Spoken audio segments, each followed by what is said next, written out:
from the future because I think one of my mic, either receiver or sender in that, turned itself off. So there's no audio for like the first two passes, all the intro that I did. So essentially you saw the first pass already there, total fail, no nitrous, because I was messing around in the pits for a while trying to chase what I thought was a wiring issue or something. I didn't know what was going on. Quick message out to Nads from Fuel Tech Australia, had me sorted. What I'd done is I had put the 3-step on, activated that to hopefully build boost even quicker. And unbeknownst to me, when you click activating the 3-step button, you also then have to go into another menu and make sure that the trans brake is active on the 3-step, which is, I don't know, a bit weird. I would have thought that the 3-step is a function of the 2-step and would just automatically be activated, but them's the brakes sometimes. You have to go through everything and everything with a fine tooth comb sometimes when you change stuff. And unfortunately, I didn't catch it, but Nad said, yep, click that button, do it. So I clicked the 3-step button and then I went out there and the nitrous function still didn't work because for some reason, the wire that I've got sending to the PDM to turn all the nitrous stuff on is a secondary trans brake activation sort of thing or whatever, trans brake solenoid output or something that, yeah, it sends positive 12 volts via one of the yellow outputs on the Fuel Tech to the PDM to say, hey, this is active. And for some reason that doesn't work when you're on the 3-step either. So first pass, massive fail. So then come back in the pits and turn the 3-step off completely and away we went. So let's go look at the second pass.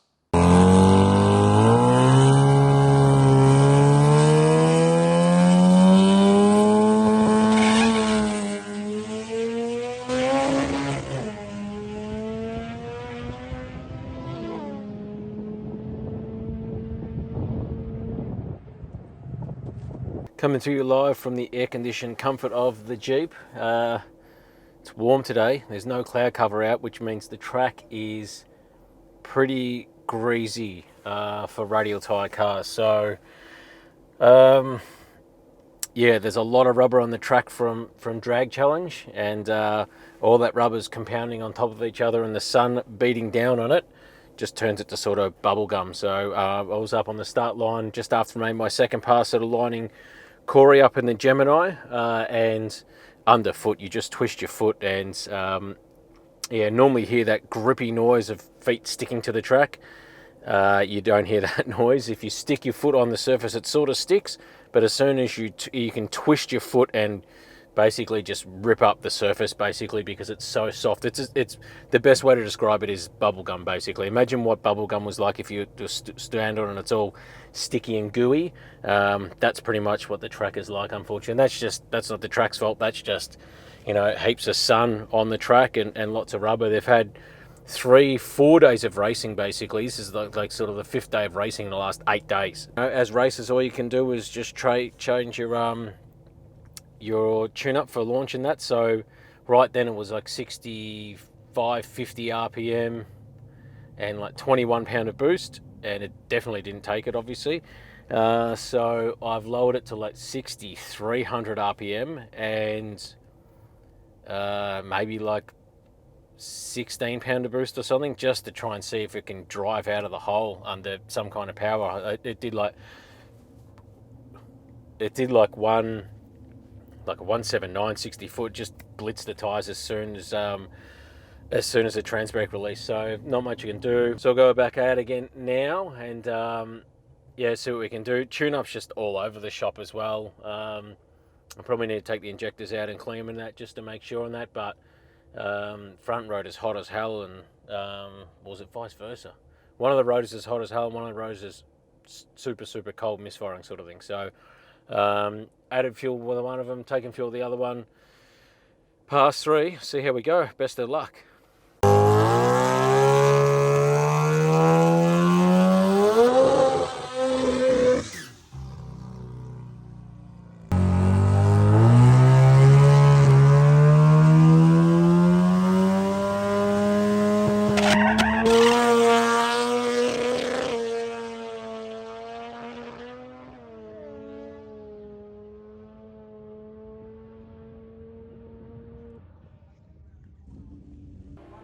Good timing.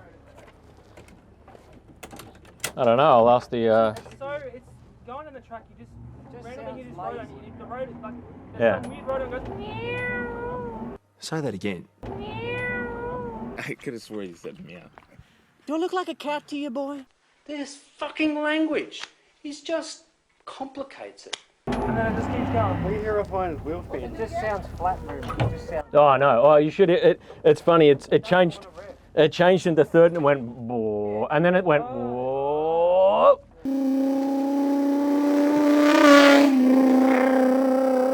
It put on 27 mile an hour in the back end of the track, running like a busted arsehole. So that pass was a fair failure as well, although, as I just said there, it put on 27 mile an hour in the back half of the track, which is not too bad. I've put on, when I ran 8.7, 160 mile an hour, it put on 32. So to be absolutely carrying on and still put on 27 is not bad. It means it was almost sort of getting there, heading in the right direction. Now, in the data, EGTs were quite hot sort of on one rotor and coolish on another rotor. I could see where it was dropping out from misfires and that. Now, hot doesn't necessarily mean lean. Hot could mean a lot of unburnt fuel exploding in the exhaust essentially and giving you an artificial hot reading as well. So rather than taking fuel out to test if it was too rich, I added fuel in to see if it definitely was rich to make it more richer essentially. So then I could say, okay, that's definitely too rich and then pull it right back. So that's what I did for this next pass. Now for this last launch, because as I've already said here, the track was super greasy, I pulled the trans brake two-step launch back to, I think, 6,300 RPM, and I pulled boost back to about 16 pounds of boost, or even 6,200 RPM, and I had the absolute longest boost ramp known to man in it. So yeah, let's see how that worked out.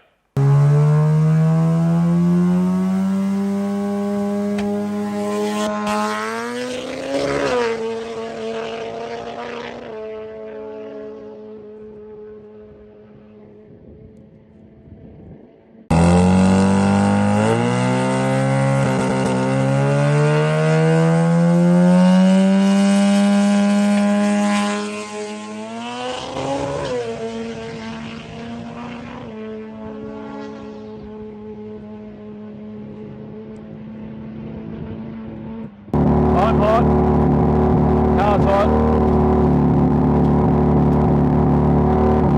and it's not happy. Such is life.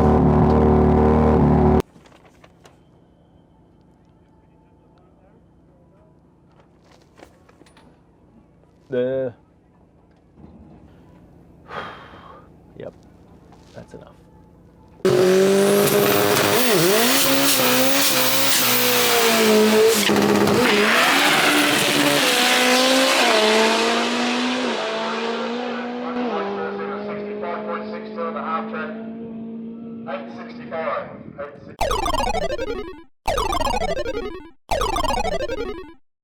All right, so the car sort of 60 foot, it drove out of the hole, didn't spin the tyre at least, and then it drove around the track, and then it come on, misfired a bit, changed second, and I can see in the data actually, after on the shift in the second, it actually started to turn the tyre. It was sort of that bit where tyres are in between and radials where it's gripping and then trying to turn, then gripping and that, so that even out there, it, you know, past the, whatever that is, like a, I don't know when it changes in the second, maybe 150 foot mark or whatever, it was starting to try and turn the tyre on no horsepower basically. So that was super rich, that run. We went 132 mile an hour because, yeah, obviously that extra fuel I put in meant it went even richer. So that's fine. That confirmed where I need to be.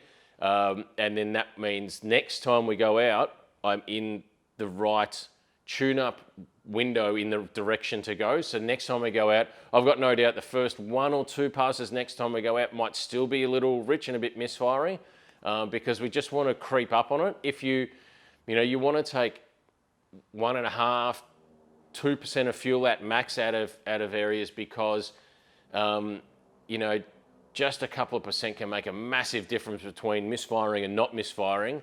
And you don't want to take out too much fuel. You know, you don't want to take a big swing of like 5% and then end up on the wrong side of where you want to be in target. So main issues for the day were, I guess, the track conditions and driving to those track conditions. I feel like now, if I put maybe a little bit more quicker boost ramp in it, we might have been able to 60 foot in probably somewhere in the 1.4s, which would have been, you know, completely fine. That last pass we went 1.58, just driving out of the hole very, very sedately.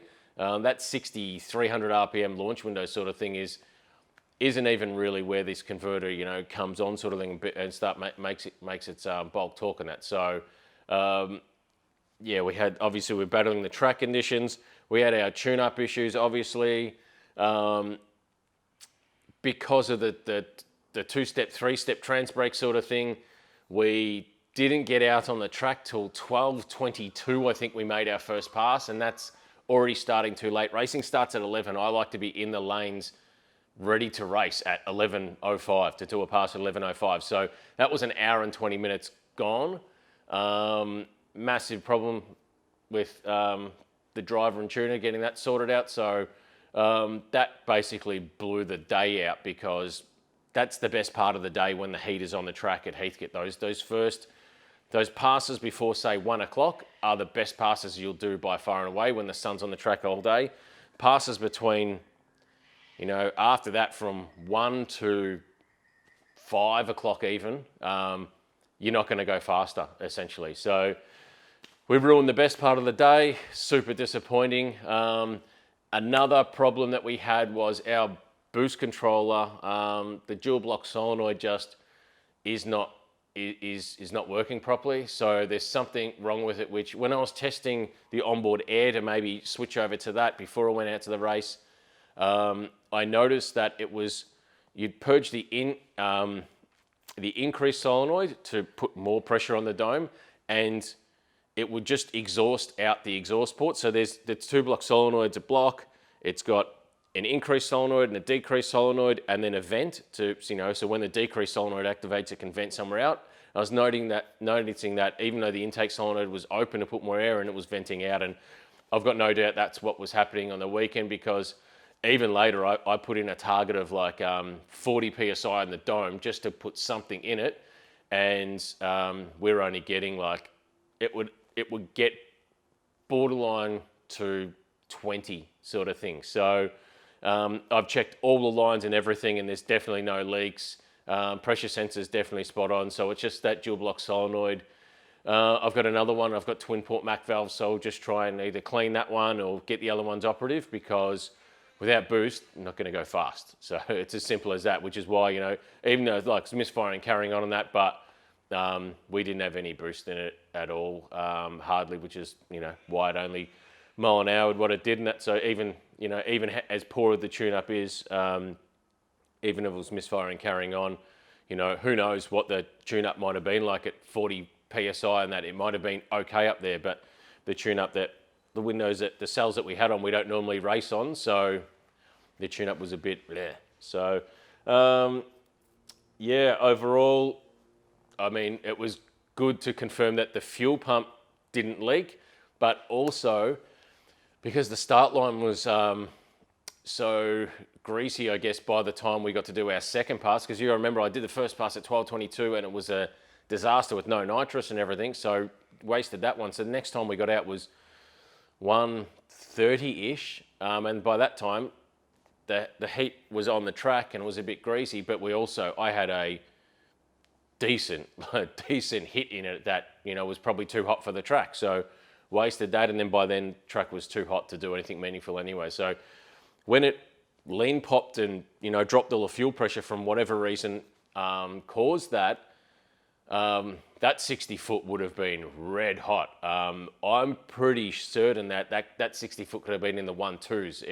It was moving, or in the low 1.3s anyway at the best part. So I really need a 60 foot like that again to confirm that the fuel cell that I've remade actually works. You know, we went 158 on the weekend. It doesn't do, you know, the acceleration G-force is nothing at that. You know, we crawled. It's like driving off the line at the traffic light. So still in a state of unsure if the changes I've made to the fuel cell have fixed the problems we have.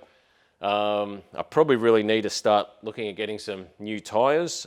These are probably, you know, I think they're probably done about 35 odd heat cycles now. So, you know, realistically around 40 heat cycles when you're wanting to go pretty fast on these radials, starts getting up there in terms of, you know, how long. You don't just wear these things down to the tread wear indicators. They start going bad, so to speak, after a while. So, yeah, unfortunately, them's the break sometimes. I was glad just to be out there and to do passes and stuff. Starting this thing's a bit of a bitch as well. It's just a game of it actually kicking over with, it starts essentially, and then it's just a game of trying to get post-start enrichment spot on for that exact moment in time that it actually wants to start. So the air is better here. So even if I test it here, which I had at multiple different temperature ranges, because the DA is like almost 3,000 feet at Heathcote, the air is thinner, and it's just not, you can't replicate it, sort of thing. So I know that that front housing is still a bit there, so it just has trouble at that low RPM of exactly building the compression that it needs to probably just get it going effectively. So it takes a bit to get started, whatever. It eventually starts off the key by itself anyway, and then when it's out, when it's running, the thing's pretty much fine. So I'll just keep on persisting. If that housing can't right itself and get beaten back into shape, I'll just have to bite the bullet and do probably what I really need to do and put a new housing in the front. So, but for now, I'm probably better creeping up on the tune-up and finding out what that window is, and then flying pretty close to the sun. So if I fly too close to the sun and have a mishap, I have a mishap on these old housings rather than some of the new ones. But yeah, let's have a look at some of the data quickly, and then yeah, and then we'll talk about what we're going to do in the future. Right, so this is what I mean about the boost control. You can see here this wavy oscillating line is my actual dome pressure, and this line here is my target. And as you can see, it's a long way off ever getting to the target of that. So obviously, yeah, we have to fix this. It's oscillating because it's leaking out the exhaust port of the dual block solenoid, and air is trying to go in, and it's coming out, going in, coming out. So it's just a perpetual motion of it getting smashed in there. So I'll show you what I mean. So we have the increased solenoid and we have the decreased solenoid. And as you can see, the decreased solenoid is on 0 the whole way, and the increased solenoid is maxed basically, and it's not still hitting the target. So manifold pressure is more than that 21, so a lot more than that 21, so it shouldn't have any issues reaching the target, but yeah, the dual block didn't work. So that is what it is. All the pressures and everything looked all right. Trans temp started to get a bit hot, so it did get a new transmission cooler, and you can see it up there. It's a massive sort of long one. I've got a fan on it, but it yeah, I don't know if I need to build a shroud around it or something or whatever, but I think I'm actually going to give that transcooler the flick. It's just, I think I want one that's thicker, more compact, and I can put that fan on there and I can pull all the air through it. So I think that big, long, narrow one at the front of the car, that thing would be absolutely mint, but I think I'm going to do one of those engine oil coolers like I have on the RX4 there instead. I think that'd be a better option for it. So everything under here, still all good. This is what I mean about the dual block solenoid as well. So this is it. So what happens is air comes in from your source here, and then the ECU tells this solenoid to open and let air here, and that goes to the top of the wastegates to increase the dome pressure. Or the ECU tells this one to open and then it vents air out of this little port here where you can see the little ball bearing and a spring there. But what's happening is that this is opening and it's going out here, but it's also just coming straight out here, which means I think this is maybe stuck open. So, oh well, them's the brakes. What I am going to do, but is going to change, I guess, how or when, not how, when I race. Honestly, for this type of car, it's pretty highly strung on the start line, which means it needs pretty favourable track conditions to work. So if the temperature is going to be in the mid-20s or hotter, I don't think I'm going to race. So for me to get out to Heathcote, it's a 2.25 hour drive out there, 2.25 hour drive back, set up, pack down, all that kind of stuff. It was a 13-hour day for me on Sunday, you know, to go racing. I left home at 7 and I got home AM and I got home at 8 PM. So I think what I'm going to do is just become one of those radial sort of snobs where I'm going to wait for favourable track conditions, which means favourable temperature conditions basically. So if it's going to be over mid-20s and it's going to be bright sunshine and clear skies, I'm not going to go racing. It's just sort of really not worth it if it's daytime racing. You know, it's the daytime session starts at 11 and it runs till, you know, whatever. Lance runs till late. He's absolute gunning, so all the track stuff and that, they'll run it till late, but I'm leaving home at 7 o'clock in the morning and I've got a job to go to on Monday morning, you know, a Sunday test and tune. I'm not going to be out there till 10 o'clock at night when the track's mint after a sunny day. So if they do another, I think they did 1 or 2 Saturday night test and tunes, that would be mint and I would be there with bells on if I'm available. But during summer, you know, middle of the day racing where a bulk of the racing's done between sort of 1 and 4, 5 o'clock, this thing's just not going to get down in a manner that I go to the test and tune for, which is to run a PB. I always want to run faster and stuff. So, you know, between that 1 and 4, all you're going to be doing is chasing track conditions to, you know, put a tune up in there to get down on a bad track. But I don't class myself as I'm not a bracket racer or a DIY, DYO guy or, you know, chasing trophies where I need different tune-ups for different tracks and different track conditions.